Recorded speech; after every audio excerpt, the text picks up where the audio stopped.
Well, welcome to everybody who's joining us today from all over the world, literally. Thank you for taking time out on a Friday to enjoy what is the final webinar in our Level Up series. We've had some amazing guests over the last 6 weeks, and this week is definitely no exception to that. So just while everybody starts to filter in, for those of you who don't know us or are maybe new to the Fabric webinars, I am Lisa, founder of Fabric Academy and marketing and communications agency Unwritten Group. And this at the top is Maddie, who is head of delivery at Fabric. Maddie is going to be in the background, making sure we get all of your questions in order for a little later on when we open the floor to you guys. And as you can see, I am currently taking remote work into a whole new level as I'm on holiday in Mallorca at the moment. So apologies for the very beautiful background, and hopefully it's not too distracting. So when I started out in marketing some 20 years ago now, the only option I had around training was an academic route, and it just wasn't for me. So I started to learn whilst I was in a job, a low-level marketing role, and I learned from trial and error, really, trying different techniques, trying different things, seeing what worked and what didn't work. And it's an okay way to learn, but it's a really, really tough way to progress, and especially if you're ambitious and want to make your mark early in your career. So we built Fabric, which is almost 2 years old now, and the sole purpose around that was to help empower marketers to thrive. So to provide that real hands-on practical support, so you can really progress in your career as quickly as possible. And with these series of webinars, we've been trying to give you as much value, as much knowledge, and as much support to all of our community as we possibly can to help you become the best marketer possible.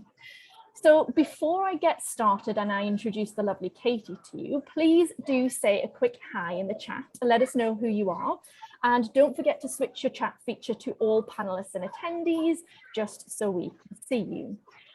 So we have got an incredible guest today who is a huge inspiration to so many people in the marketing world. Katy is managing director of social powerhouse Social Chain and has been making waves in the industry for the last decade. She's worked with some amazing brands such as Coca Cola, Superdry and Missguided, and is an initiator of social first campaigns underpinned by psychology and data, which is what we're going to talk about today. She's been recognized for her groundbreaking achievements both inside and out of the business. She's been instrumental in Social Chain's fast growth and has spearheaded a range of initiatives to drive positive cultural change. Her podcast, I shouldn't say this, but drives critical and honest conversations about working life and the importance of life outside of work, and is one of my personal favorites. In this webinar, we're going to be talking to you about how you can incorporate psychological techniques into your marketing and cut through the oversaturation in the digital world to get your brand noticed. And we're going to be talking about what that even means. To some of us, we might not even know what that means. So Katy and I are going to be chatting for the next 30 minutes or so, and then we're going to open the floor to you guys to answer all your questions. So keep the questions coming in into the Q&A box. Maddie will be sorting through them, and we'll try and get all of them answered as we go through here. So Katy, a huge welcome. Thank you for being here today. Thank you so much. That was such a good introduction. Oh, I'm glad I got that okay. We've been so excited to talk to you today. And just before we get started, do you want to tell us a little bit about yourself in your own words before we get going with the questions? Yes, of course. So yeah, I think you did a pretty good job at it, to be honest. Good. Yeah, I have, my name's Katy Leeson and I'm Managing Director of Social Chain UK. We are a social media marketing agency and publisher as well. I've been with Social Chain for 5 years. I was made MD after just 6 months with the company, and I've been in media and marketing, starting off in the traditional media planning and buying of press, radio and outdoor 16 years ago. So I've been in the media world for quite a while, and I think you summarized it pretty amazingly well, that I am really passionate about data and understanding people to help create the best solutions for our clients, but then also how to focus on creating a culture that makes people want to work for Social Chain and enables growth and development, and because we all want to be happy in our work, we spend so much time there. So a big focus of mine is on culture and making sure that we've got the right place for anyone who wants to come and work with us. And because of those two different things being merged together, we have grown exponentially, and we work with some of the biggest brands in the world now. So it's a pleasure to be here. Good. And I think, you know, the cultural side, we'll try and touch on a little bit as well if we have got time, because it's such an important part of working life now. And it, you know, I think Social Chain for me really stands out as an agency that has seen really fast growth, but is really known for this amazing culture, and that almost supersedes its reputation for anything else, which I think is a phenomenal achievement in, you know, in today's kind of crazy world of, you know, you can work almost anywhere all day, every day, but making sure that that balance between work life and home life is right is really, really interesting. Yeah, as I say, you spend so much time in work that it's important. Yeah, completely. Okay, so a couple of questions that we're going to talk through now, and I'm going to start with this one. So we're all faced with thousands of adverts in our day, and especially during the pandemic, you know, we've been bombarded with them completely, and lots of us have been subject to that digital fatigue. How can brands be mindful of this when they're creating their content? How can they do a really good job to make sure that you know, you get that balance right?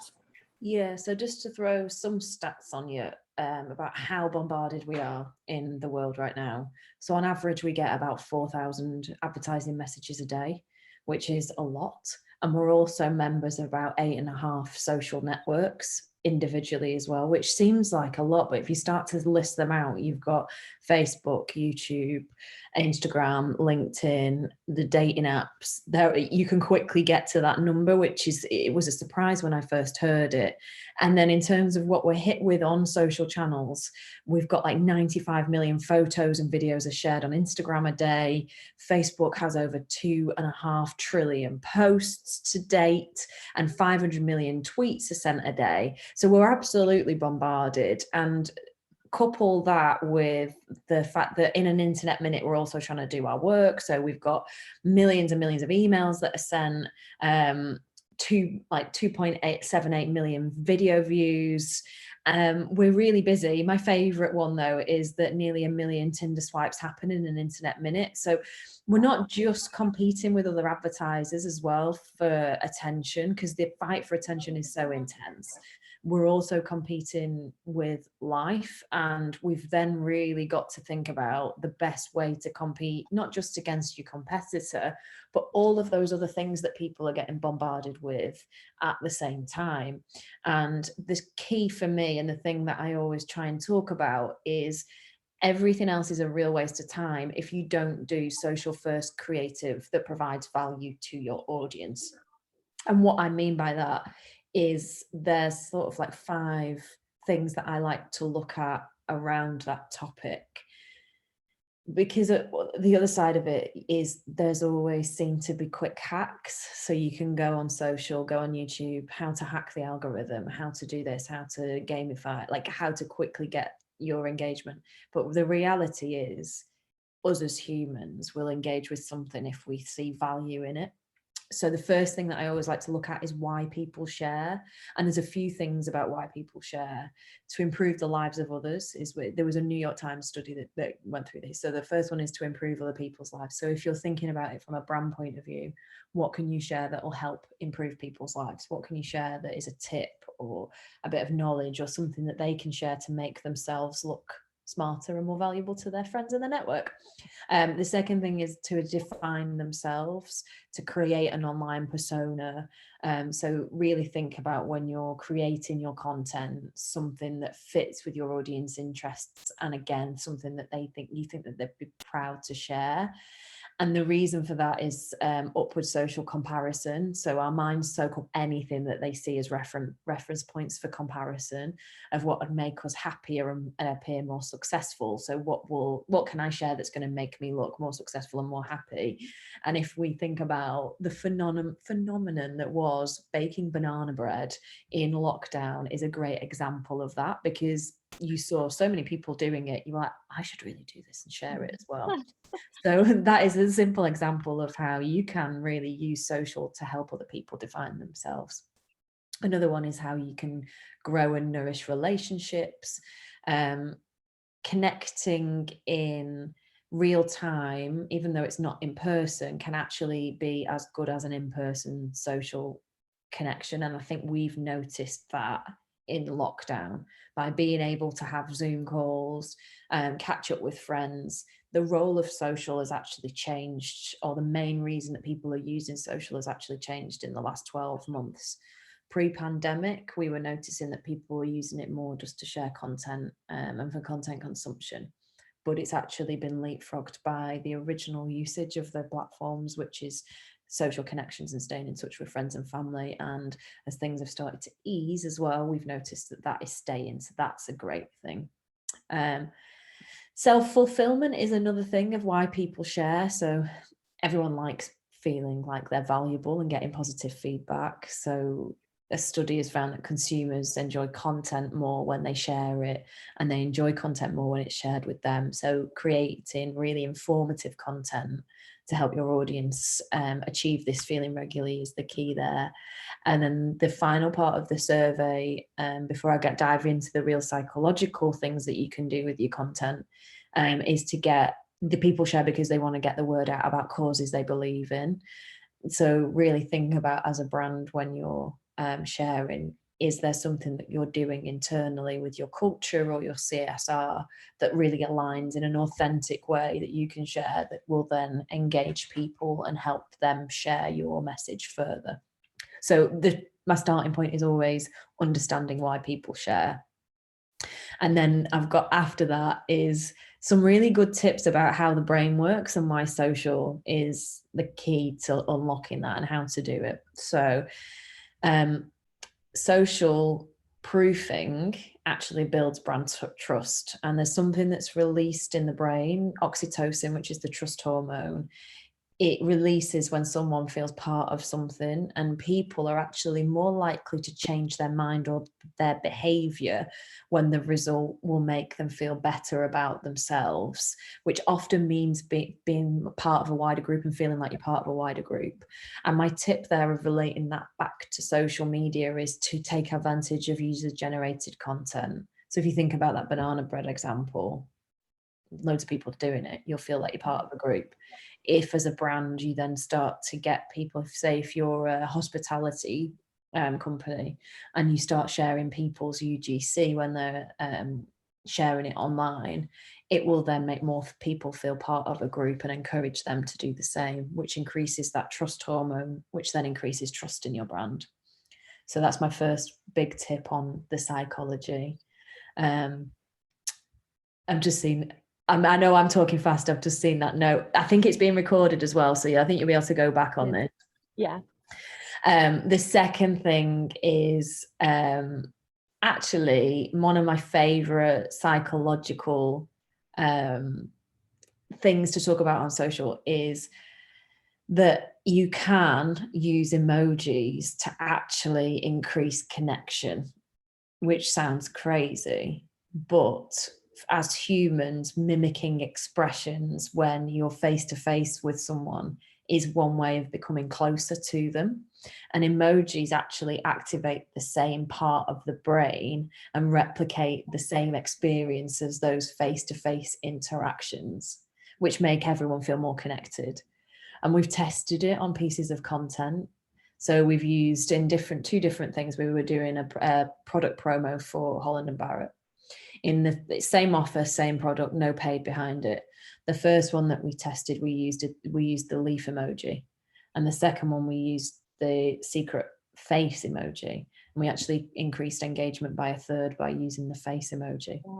Yeah. So just thinking about mimicking face emoji in your content in the right way to build those relationships with people. Color is always a really good one to think of, because color, actually, people tend to make decisions on a brand within 90 seconds of an initial interaction, and 90% of that assessment is based on color. So really looking into the meaning of color and what people take from color when they're trying to learn a little bit more about your brand and what you want them to get out of the brand. It's matching that up with your brand personality, and then people will make that right connection when they're making those decisions. So again, for example, some really good examples here of like brands that do it really well. You think of Coca Cola, you think red, and red is all about excitement, strength, love, energy. If you think about Glossier, one of the best brands on social, a lot of their stuff is white, which is clean, simplicity, innocence, honest. And if you're putting something on your skin, you really want to be evoking that sort of message as well. And the final one, and I know I've talked quite quickly through these, is something about reciprocity. So reciprocity is the theory of basically scratching backs. If you do something for someone, they will naturally want to do something for you in return. So you think about if you invite a friend to a party, it might feel like there's an obligation to for them to invite you to something when they have their party. So in the context of social, people are more likely to say yes to those people that they owe. So my tip on that is to really get people involved and tagging friends and give something as a first move, and then they're more likely to build that relationship with you after. So I know I've really just rattled through those, but my main ones are really think about your use of emojis, think about building trust as a group by using people outside of just the company, think about the colour for connecting with your brand personality, and think about being the first to give something away, and then building that trust and building that that group of people together because they feel like they owe you something. Yeah, that's fascinating, and some absolutely brilliant insights and ideas there. And I guess what's really interesting is that years back, data in marketing was almost a bit of a black art. It was, you know, people were a little bit terrified of it, and it's so valuable, isn't it, in terms of trying to make those connections and being able to test, you know, the emoji example you gave us there, looking at the data, looking at what it does for you, because it gives that knowledge, it gives that power to be able to really make sure that what you're putting out there is getting the best reactions. Fascinating. Good. Yeah, I find it so interesting, and just the way the brain works and how to link that with the ways that we can use it in the right way to build the best network that you can for your brand on social. Completely. So I guess you started to explain a little bit of this in that last answer there, but just to really dig into this, because psychology in marketing, I think, is still relatively quite a new term. And when we talk about psychology in marketing, what does this really mean, and how important is it to have that psychological awareness when it comes to marketing? How does it help improve it? I think the thing with marketing is we're trying to reach people, and when we're trying to reach people in a place where we are so distracted by everything else going on, having a knowledge of how to build connections with your brand through the use of how the mind works and how it builds trust and how it engages, and I think is a really important step in creating the most engaging content that will stand out. Because as I say, there's so many hacks out there of how you can hack the algorithm, but the reality is, if you're doing something that really fits with your brand, but also understands your consumer and what they're trying to get out of having a relationship with you, be it follow you on social or interact with you on social or be a customer, I think that's the most important thing. Yeah, and it's interesting because we talk a lot about personas, and you know, personas were almost the next step to market segmentation, but now really getting into the psyche of that persona, so their emotional traits, their behavioral traits, much more than just demographic, proves so valuable to be able to really reach and engage with them in the right ways. Okay, so Social Chain, I guess, is one of the fastest growing agencies in the world and has scaled massively with you at the helm, Katy. How can marketers provide value on a global scale?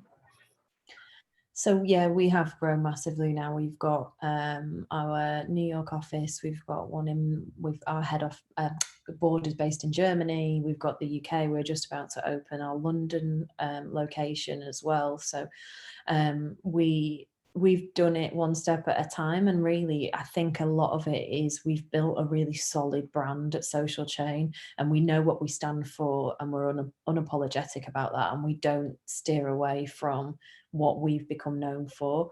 Helped massively by obviously having a founder like Stephen Bartlett, who just helped elevate the name of Social Chain and built a really clever marketing strategy around the agency and understood the value of PR and us being at the forefront of any conversation. So we've got that coupled with incredibly strong values that we don't move away from. So the reason that we exist is to keep brands at the forefront of what's possible.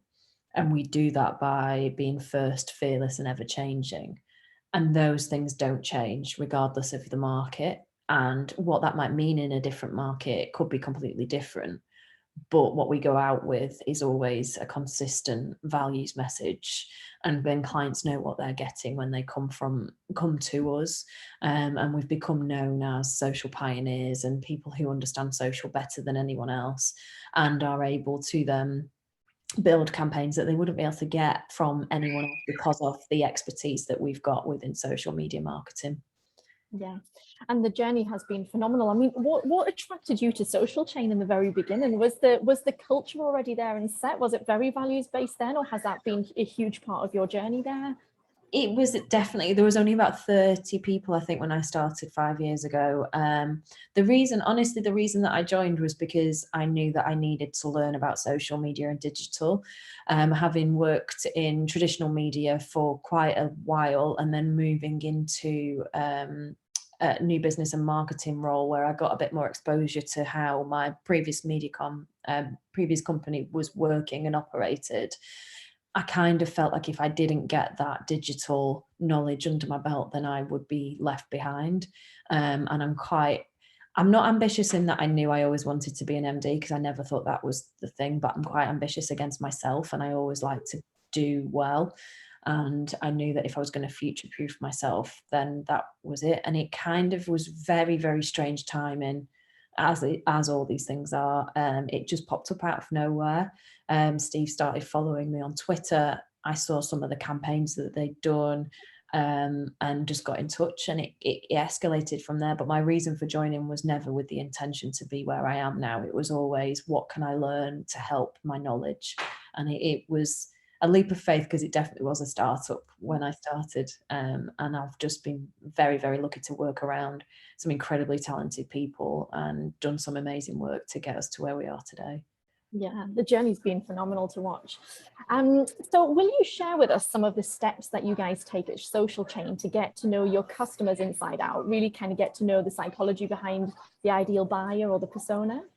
Yeah, so we always start with really understanding the audiences, and we spend a lot of time with our data team. It's probably one of our USPs. We've got a really solid in-house data offering. The beauty as well of what we've got with the publishing pages is that we can tap into an audience of 80 million people that we can do pulse surveys on to understand their motivations or their feelings and their understanding of brands, which gives us a really solid base before we even start any work. So everything we do is grounded in data and people understanding at the heart before we do anything. And then we come up with our strategies and our creatives by matching up people with incredible talent that have worked in the industry for a long time with people that are fresh to marketing, didn't know that this existed, but they're just super efficient and amazing on social platforms that are emerging, so TikTok experts. So it's really coupling up knowledge of people and what they expect and how they feel about brands with knowing how to use the social platforms to our best efforts to get the right response. And that's really interesting. I love the mix there of the really experienced with the really fresh, new, different perspective, because you really see things differently. Those two things coupled together, almost the secret ingredient to anything, right? But it really, yeah, it's great. I think in terms of really progressing that person inside the role, but also just getting to know the customer, getting different opinions on the customer. So what about brands then, in terms of how can brands cut through the noise? I know we talked in the first few questions about a couple of ideas there, but if there's anybody in here who has a brand that's really trying to make an impact and get their message out there, what can they be doing? I think really be authentic. I think people know now straight away if you're not being authentic to the values that you stand for as a company, and that'll work against you if you're not. Know your customer and know your audience and what they're trying to get out of being following you. What is the value that you can offer them to help fuel those reasons why people share? Because in order to get traction and build a community, you need to know why people might want to follow you. And then just on the basis of community, really think about your community management strategy. I think it's one of the most important things that brands can really consider is, what is your tone of voice? It's not just a customer service add-on to what you're doing already. It is it's your vocal point to the world, and you can really build an amazing community of loyal customers who want to buy from you but also want to follow you and share and engage in that sort of UGC content if you're thinking about those things in the right way. And then I've obviously touched on the importance of understanding colour and how that can help, and then thinking about ways that you can get people to engage by making them feel part of something bigger, and giving them value that they then want to share to their community. Yeah, and it all stems back to just understanding what that community wants, isn't it? If you know, you know what they want, you can provide that value, not what you're trying to push out there, but what's really valuable to that community. So amazing. Okay, so what would you say are the 5 most important things to consider when it comes to keeping that all-important human connection? Is there, I mean, the emojis is fascinating, isn't it? In terms of, you don't realize, I think, until we've all been locked down for such a period of time, how important that connection of facial expressions is. And I'm sure we probably never realized emojis could be so powerful in that way. But any other important things that we can do to keep that human connection going?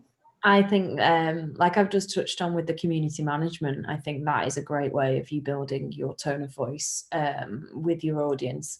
The emoji thing is super interesting. Just putting yourself or putting an employee front and center, and encouraging real star people within the business to be faces and voices of brands is something to consider as well, because people buy from people. And we do it to quite a lot of success by having people within the business that are experts within their field talking about that on social, and that helps elevate our brand because we're then seen as experts in all the areas that we touch. So there are different ways of doing it. Yeah, I think that they probably be my tips. Brilliant. So just, I guess we get asked this a lot in the fabric community, and I think you're such a great example of how we can really answer this question well. But I mean, your story has been so impressive, because you've, as you've mentioned there, you've started in an agency and moved through that agency, progressed really quickly. But there's this perception still, I guess, particularly around the agency world. We find here in the North that, you have to work every single hour God sends, and every single day. And, you almost work yourself into the ground to really get to where you need to be. But, we know now that, well-being and balancing that with lifestyle and professional, goals is as important, or more so than ever before. I guess you obviously have been super ambitious. How do you manage to retain that, and how do you make sure that you have a good work-life balance with looking after kind of that mental well-being side? Yeah, and let's be brutally honest, it's been hard in the last 18 months, hasn't it? Just try and get that balance right. But I think I learned the hard way when I was in a previous role, and I didn't put myself first, and I didn't realize at the time what I was doing to myself, and I was getting migraines every day. And the migraines had the aura with it as well, so it was debilitating, but I still powered through. Thought it couldn't be anything to do with stress. I didn't think anything about work, but I was putting so much pressure on myself to be something and achieve something, that I was making myself poorly. And I think, unfortunately, going through that has enabled me now to realize that I can give my best in a way that doesn't impact my health, because me getting to that state and being that poorly for so long. And it happened every day for a long time that I was getting migraines, being in that state. The company wasn't getting the best out of me, and I wasn't getting the best out of myself either. But I think at the heart of it is care. Like, I've always cared about the company I work for, the work that I do, the people that I work with, and having that care for the work. I think you can then build a work-life balance around it, because the time that you're spending on your work, the care comes through and you achieve. And I've had to really put boundaries in place for myself to know when I have to stop, because I know that I'll be no good to anyone at Social Chain if those migraines start coming back again, because it'll just wipe me out for a long time. So it was tough, and it was a tough thing to realize as well, that that's what it was, because you just think it could be you're just a bit poorly, or you'll take medication and it'll stop. But the reality was that it was stress related. It wasn't physical. My biggest thing that I did was starting to do yoga, because I couldn't focus on anything else. So trying to do a balance in yoga, you can't be also thinking about the other things that you've got to do that day, otherwise you fall flat on your face.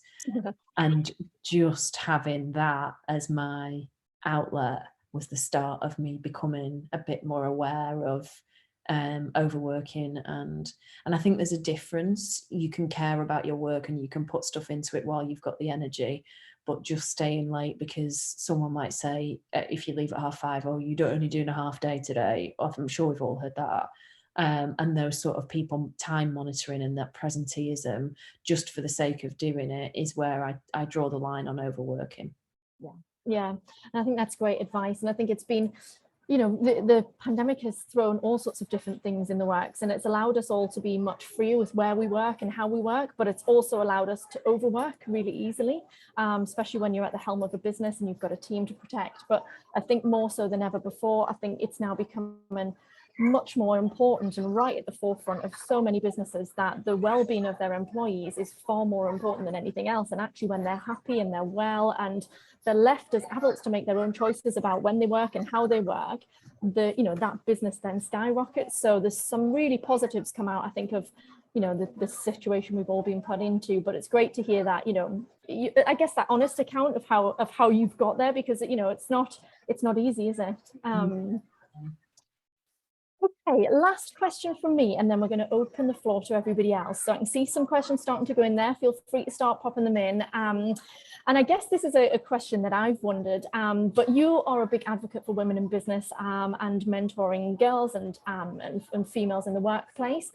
Has being female in what was, I guess, perceived as a predominantly male industry ever played a part in your journey? Have you faced any, I guess, hard times because of that, or has it not affected you in any way? I'm not sure it has affected me from outsiders in. I think it's probably affected me from me outwards, if that makes sense. So I was handed the role of MD after 6 months of joining Social Chain, bearing in mind that I joined not knowing anything about social media marketing, because I joined because I wanted to learn. And having the title of managing director evoked in my brain images of an old man in a grey suit who sat in a corner of an office and didn't talk to anyone. And for me, that was a challenge to overcome why I was right for that role, because it was definitely that imposter. That's where I talk about imposter syndrome, because that's what held me back, is my thoughts on what a managing director should be. And I can't be that. I can't be an old man in a grey suit. It's not me. And I can't not speak to people, because my values are all about care and fun, and I need to bring that out or I don't feel fulfilled. And it took me a while to really get my head around that, to make sure that I am comfortable with being the vocal point for a company with as much exposure as Social Chain has got. So it's not been easy, but I do think I've done it more to myself. And there is a little bit something in there about society as well, in the image that we all conjure up when we think of managing director. If you type it into Google Images, the images are all the same. Yeah. So we're being told from all directions, as well as ourselves, that we shouldn't be in these roles. But the reality is, by one of the reasons that I do talk up so much and I do so much with my own personal brand is I'm a big believer in you can't be what you can't see. So if I'm in this position, I've got a real responsibility to help other people know that they can do it. Yeah, I love that. And actually, it's one of my, I think that is so important, and why we try and kind of open our platforms and our communities to all different, everybody who's different in a role that they might eventually want to be in. And also those who have progressed a non-typical route, who haven't necessarily gone down an academic route or have learned on the job, but just really making sure that especially our kind of younger generations coming through now can see that there is opportunity out there for everybody. You don't have to be a stereotype of a certain role. Okay, Katy, that's been amazing. We've got loads of questions in, so I'm going to start working through some of these. I'm going to do our very best to answer all of the questions, but if we don't get through them all, please do reach out to us on socials afterwards. We will be following up with an email, so we'll try and get all the answers in there, but we will answer everything afterwards if we don't get them through on this next half an hour or so.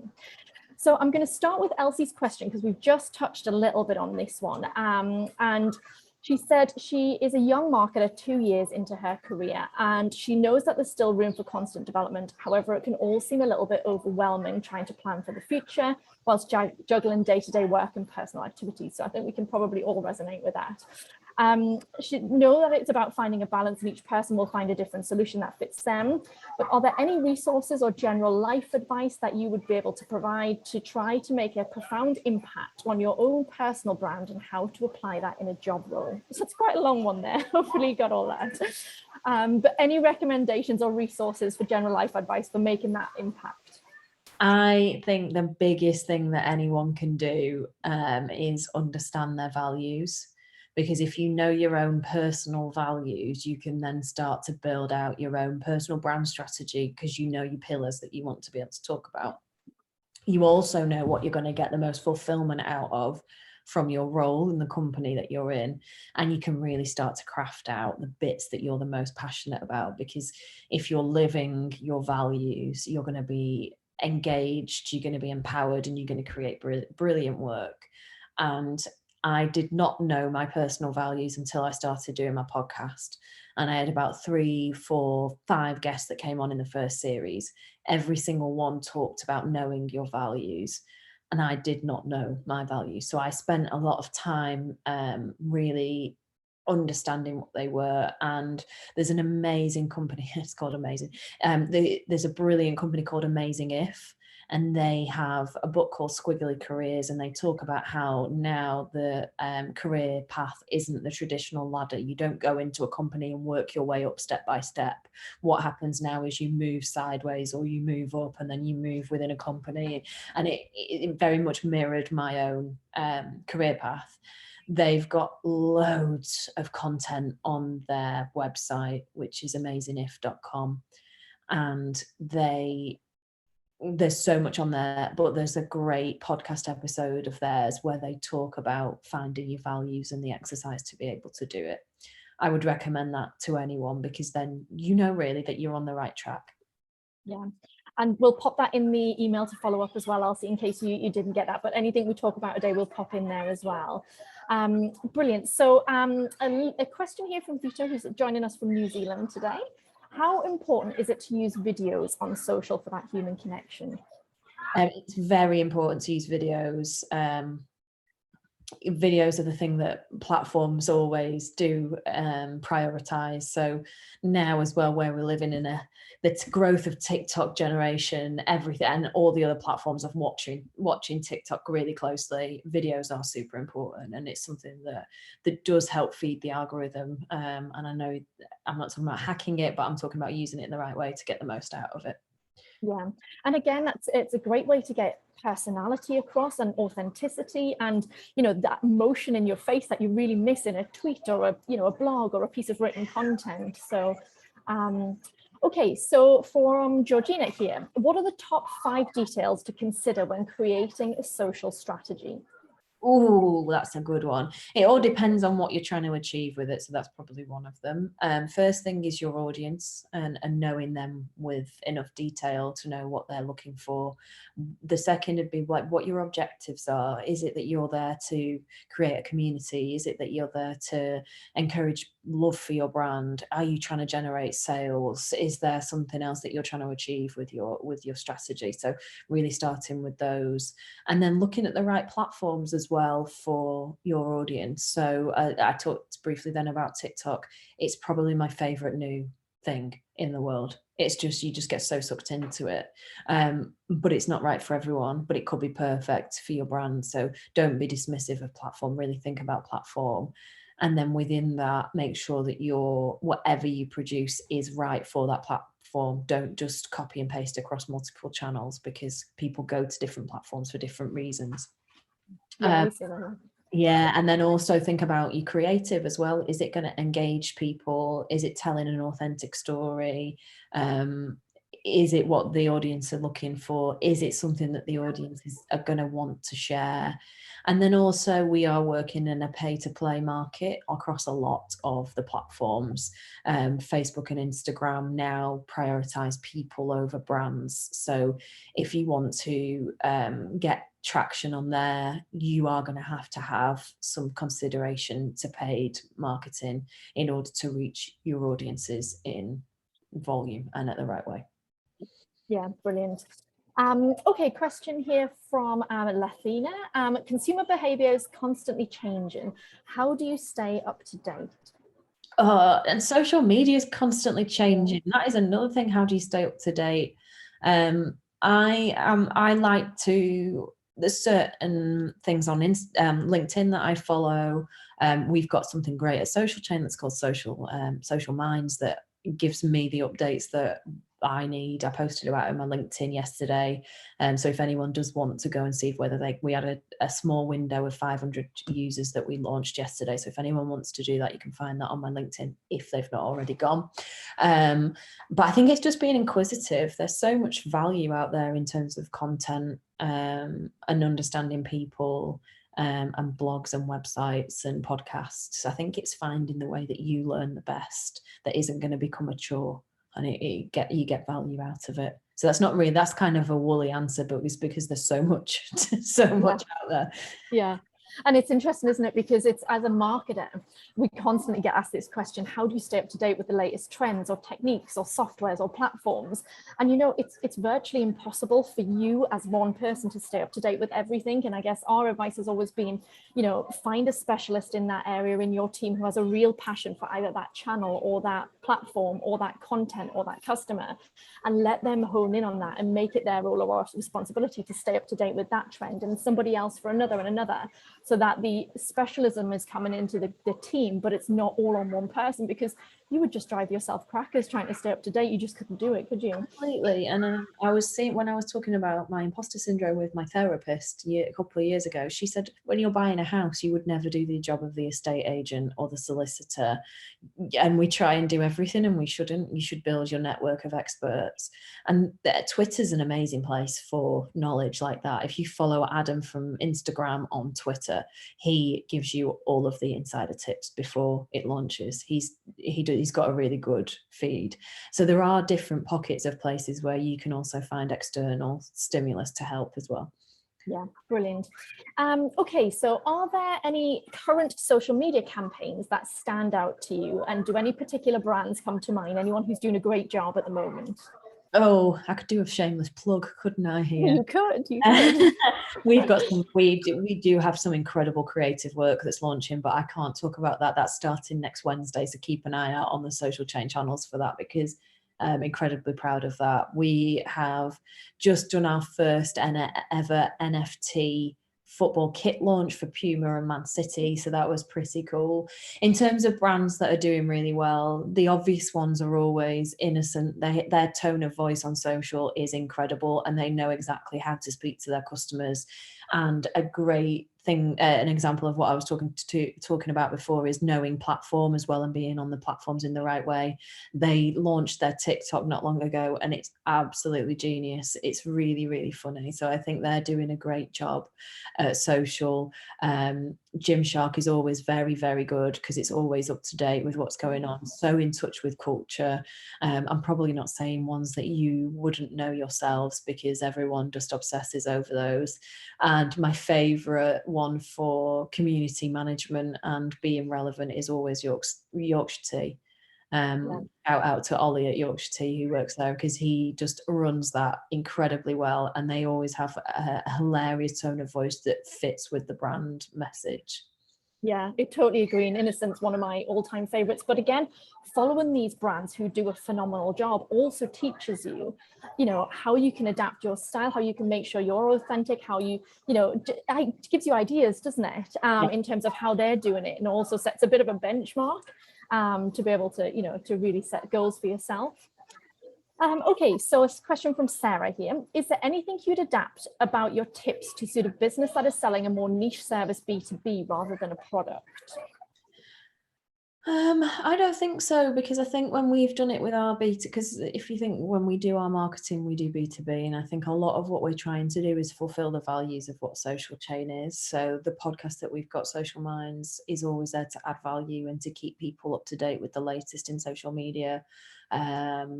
It's still the same. Like, I'm still a consumer for both B2B and for product. And I think just thinking about the value that you can add to someone as a business in a B2B environment, just like you think about the value you add to someone's life as a consumer in a B2C market, is that it's the platform really that you think about in those terms. LinkedIn is an amazing place for B2B. Yeah, absolutely. Great question here from Amy. She's saying she's just finished a psychology undergrad and will be starting a master's in marketing in September. What sparked your interest in psyching social media marketing? It wasn't something that anyone was really touching on. She might know better than me because I'm not obviously in that world. But I hadn't seen many people talk about the benefits of linking psychology with content. And I do like to understand the reasons why we do things as humans. So it was just connecting to passions really, and understanding that we are trying to ultimately achieve something and get some action out of a person. And I thought in order to do that, when getting annoyed at all these people that are talking on social about how to hack our algorithm and get to where you want to be, I wanted to just put a bit more rigor and science behind it rather than the cowboys that you see on YouTube. Yeah. I love that. We talk about rigor all the time, and I always think it makes it seem really unsexy and cool when creative is meant to be so full, but we love some rigor and discipline around that. Okay, so a question here from Lauren in Canada. Hi, Lauren. So I'm always thinking about career growth, and it's not that she's unhappy in her role as a social media and community relations officer, but she's always thinking about what's next for me, what I can do next, what can I do to grow. She's saying, what continued development could we recommend? There is something amazing that I read in a book that I'd never thought of before, but it is an exercise that you set 3 minutes on your phone timer and you add 5 years onto your age. So when I did it, it was what would Katy at 42 want to be doing? And for those 3 minutes, you write consistently what your life would be like, what job you're doing, what you're achieving, where you live, what your family lifestyle looks like, whether you've got any pets. And it sounds a little bit like crazy, but actually in unediting yourself like that and spending those 3 minutes, you can get really clear like guidance from yourself as to what you really want to achieve in the next 5 years. Because I've never had a plan. I've never said this is what I want to be when I grow up. I still don't know what I want to be when I grow up. Yeah. But in doing that exercise, it became from a different perspective and tapped into my real personal desires, which then I've been able to build a plan around and look for stimulus to help me get to those places that I want to be and help me focus as well, because there's so much that you could be doing. If you know what the ultimate aim is and the end goal for the next 5 years, then you can build your strategy of how to get there.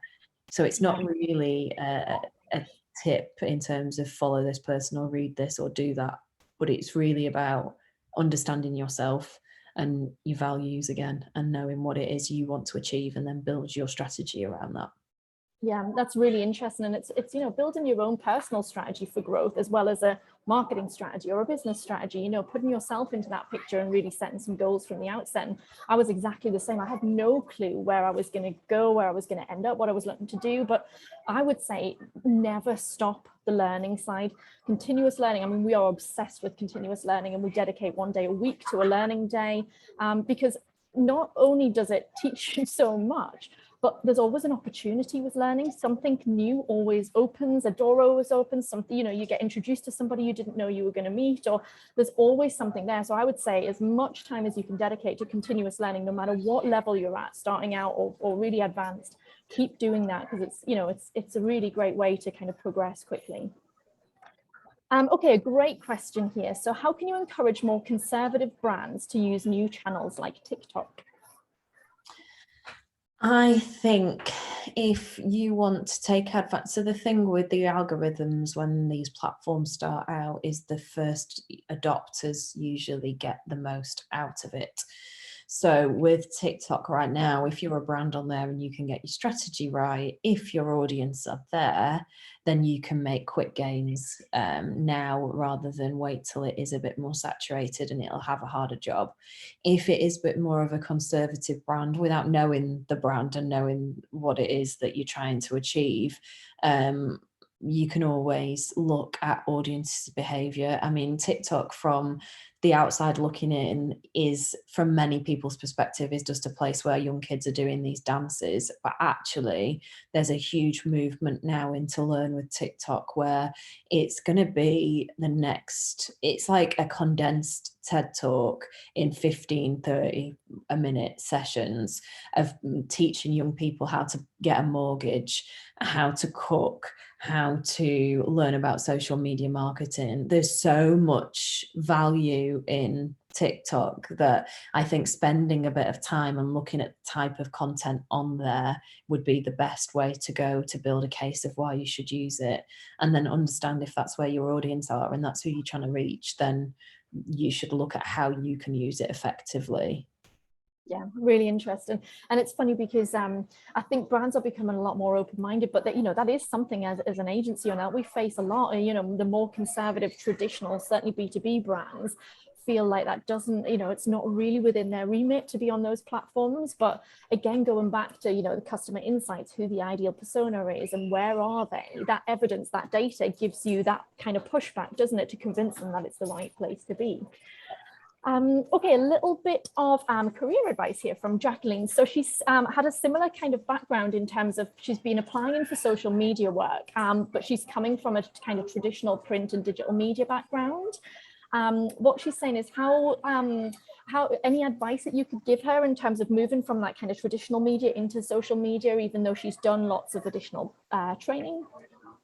I did a bit of it myself, so I spent a bit of time trying to learn myself. I started a company that I probably should have carried on with, but I didn't. That was more for me to learn how to do SEO and affiliate modeling, and that in just spending a bit of time doing that. And you don't have to have like the best idea in the world that you want to take to Dragon's Den and make a fortune off, but even building your own personal channels on social, you can then learn how to use it in the right way. And going into interviews where you've had that experience, even if it's on your own personal accounts, and demonstrating that you understand how things work and you've got the care for it and you've got a real passion for it, I think is the thing that I always look for in someone. So it doesn't automatically mean that you've got to have the background in it, but you've got to really be you've got to go that extra mile to show that you really care about the media that you want to go in, and it is easy. It's easier going that way from print, and because you can't make your own magazine and understand how to do that, but you can create your own Instagram page that you try and figure out the best performing type of content and how to grow it and what you want to put out there. So it is a bit of extra work on top of what you're doing now, but I think it's definitely worth it. Yeah, absolutely. Okay, last question from Megan here. So do you have a prediction for what the next big platform might be after TikTok? Oh, good question. I mean, we've had the launch of Clubhouse this year, and their launch strategy has been really interesting in terms of they've done it around a scarcity model. So you had to be invited by someone you knew to join at one point, and then they started opening it up. And Voice is really interesting because that platform, if you're not on it, it's a bit of a bombardment on the senses. And I don't think they found their niche yet in terms of what their value is within the market, but you can get access to people that you would never really hear from in the moment in real life through sound. So I was on there a little while ago and Paris Hilton popped on one of the things and was talking on it, and you're like, oh my God, I'm in the same room as Paris Hilton. This is amazing. Yeah. So I think things like that give us access to people's opinions in a different way. Clubhouse will definitely be something to watch. I think TikTok's just getting started, so I definitely keep an eye out on those. It's really hard to say. It's really I don't like getting prediction questions because I never know what the right thing is to Completely. say. And you never know what's going to pop up from nowhere. I mean, Clubhouse seemed to come literally out of nowhere and then dominated everything for a little period, didn't it? So you never know what's around the corner. I guess that's the joy of social, really, isn't it? Exactly. Well, we're going to pause it there on the questions. We've got still a lot that have been unanswered, but we're starting to run out of time. So if you haven't had your question answered, we're taking a screen grab of these. We'll come back to you if we can. Please do reach out to either Maddie or myself at Fabric or Katy on socials, and we will do our very best to answer any questions that you have following the webinar. And we will send the recording out. I know lots of you have asked, so there will be an email that comes out with a link to the recording, so you can watch it back if you want to rewatch any certain bits. Also, I know there was a question in here about how do you go about setting a strategy. We have a webinar coming up on exactly that. So have a quick look on the Fabric website, but if you're on our mailing list, we'll be notifying you when that comes up. But it's a whole webinar on exactly how to build a strategy from the ground up. So a good one if that's what you're looking to do. So really just to say a huge thank you, Katy. It's been absolutely amazing to get some insights. I think we could talk for another hour. We've still got 19 questions that we haven't answered, but it's been really valuable, and thank you for sharing your story with us as well. Oh, thank you so much for having me. I was really cautious of how quickly I went through the first bit because there was so much detail in there. So hopefully the recording will help when you go back over it. It absolutely will. I think there was. If anyone's got any questions, you can reach out. My social channels are just at Katy with a Y and Leeson. So. And if you haven't listened to Katy's podcast yet, I would definitely give that a check out. It's brilliant. It's really interesting, and just really honest and fascinating, and gives us a bit of a glimpse into your journey, definitely. So. Well, thank you so much. Thank you to everybody who's been here, and we look forward to seeing you all next week for another series of webinars, a brand new series of webinars that starts with Fabric next week. So check that out. And Katy, have a lovely rest of the day. We'll catch up soon. Thank you. You too. Enjoy Take the rest care. of the holiday. Thanks now. We'll do. Bye-bye.